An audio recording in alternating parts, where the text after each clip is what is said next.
Tunamuona mtumishi wa Mungu Musa vile vile aligawanya bahari ya Shamu kwa mkono wa Mungu na wana wa Israeli wakapita. Wewe kama kiongozi, ni watu wangapi ambao umewavusha kufikia hatima yao? Au umekuwa ni sababu ya kuwakandamiza, sababu ya kuwaficha ili wasionekane na hatimaye wasifikie katika hatima zao?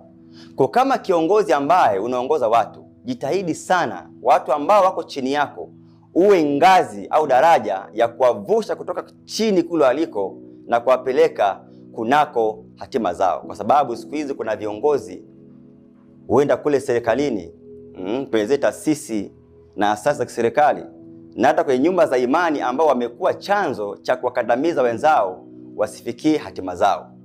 Kwa kifupi, wanakuwa wana roho za mfalme Sauli, kwa sababu wakati Daudi alifanya vizuri, mfalme Sauli akamwonea